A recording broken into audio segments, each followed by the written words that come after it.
This is how I make the yummiest abacha and oba.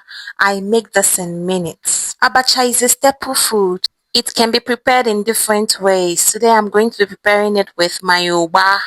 People from my tribe enjoy this meal a lot. They love it a lot because of how tasty and enjoyable it is whenever you're eating it. So my husband requested I make this for dinner. Who am I to say no when I know it will take me less time to prepare? And to top it up, my kids will gladly eat it without anyone forcing them or begging them to come and eat because they love this one. I'm still surprised at how much they love this because they don't like some food, especially the ones they don't really understand. And up to now, it still surprises me really. My kids are not picky eaters, but they don't eat what they don't understand, what they don't really know. Fun fact. Some of you don't know that in some part of Igbo land, the bride's family usher their in-laws into their house with abacha. And that's the first meal, the first dish they are served before they commence the marital rites. While in my own village where I come from, bride family welcome the in-laws with a tray of oba.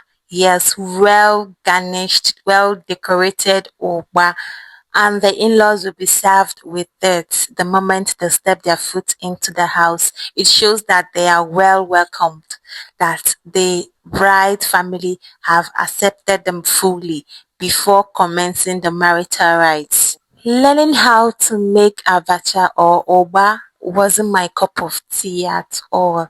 I wasn't really interested in learning it. So when I got married, I realized my father-in-law of blessed memory loved oba so much. And most times he would ask me to make it and I would tell him I didn't know how to make it. I had to call my elder sister in order to ask her how to make it, and she taught me how to make it over the phone. It took lots of practices before I could perfect it. Making this looks easy, but it's not. It's not easy at all. So this is my lazy way of making it. If I don't want to waste much of my time, I just pour in everything inside the same bowl and then mix it up together. Heat it up a little bit in order to warm it up. Even to warm it up is a problem when I was still trying to learn how to make it. Then when I try to warm it up, the oil will separate from the abacha. It took a lot of work for me to understand how this works, really. Because if you don't add the right amount of ingredients, it will still not turn out good. Please tell me in the comment section the challenges you've had while trying to make your own abacha and how you learned to make it and who taught you. My elder sister taught me. She makes the most delicious oba. You need every ingredient to mix homogeneously.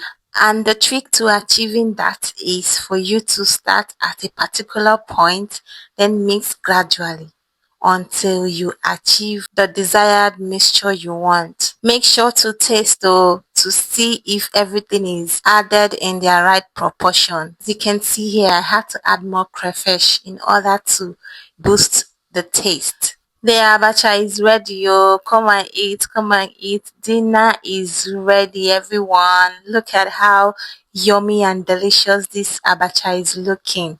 My kids overfed the night I made this because of how yummy and delicious it was.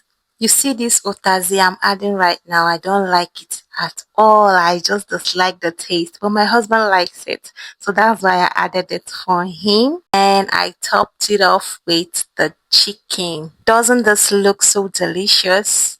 Tell me what you think.